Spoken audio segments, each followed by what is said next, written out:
শরীয়তপুর ও মাদারীপুরের 24 যুবককে ইতালি নেওয়ার কথা বলে টাকা হাতিয়ে নেয় দালাল চক্রের অন্যতম সদস্য রাশেদ খানকে গ্রেফতার করেছে পুলিশ।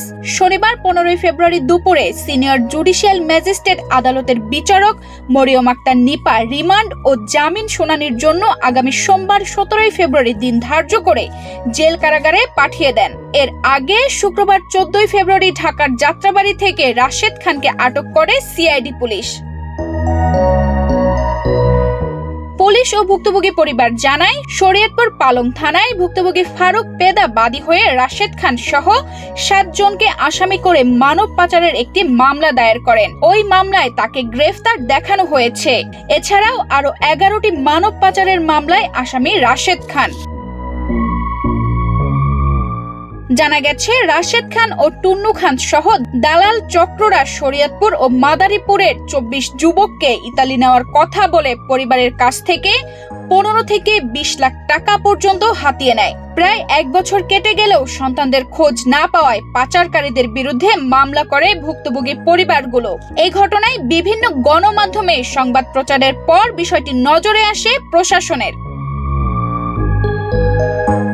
এদিকে রাশেদ খানকে গ্রেফতারের কথা ছড়িয়ে পড়লে সকাল থেকেই শরীয়তপুর আদালত প্রাঙ্গণে জড়ো হতে শুরু করে ভুক্তভোগী পরিবারের সদস্যরা। ভুক্তভোগীদের অবস্থান দেখে অপ্রীতিকর ঘটনা এড়াতে গোপনে আসামি রাশেদ খানকে জেল কারাগারে নিয়ে যায় পুলিশ। এরপর রাশেদ ও টুন্নু খানের ফাঁসির দাবি ও নিখোঁজ সন্তানদের ফেরত পেতে আদালত প্রাঙ্গণে অমরণ অনশনে বসে ভুক্তভোগী পরিবার। এ সময় অনশনে বসা পরিবারগুলোর সদস্যরা কান্নায় ভেঙে পড়েন।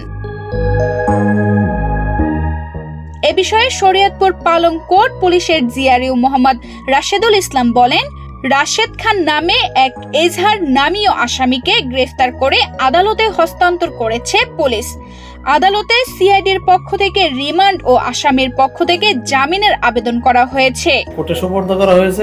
গ্রেফতার করার পরে ওনার 7 দিনের রিমান্ড চাওয়া হয়েছে। আমরা ম্যাজিস্ট্রেট মহোদয়ের সাথে কথা বলছি।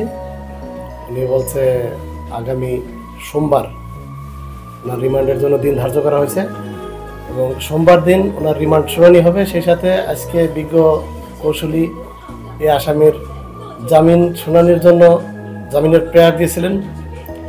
জামিনের প্রেয়ারটা ওই রিমান্ড এবং জামিনের প্রেয়ার একই সাথে শুনানি হবে আগামী সোমবার। আসামিকে সিডব্লিউ বলে জেল হাজতে প্রেরণ করা হয়েছে। তানজিদা রহমান ইনায়া, বাংলাদেশ প্রতিদিন।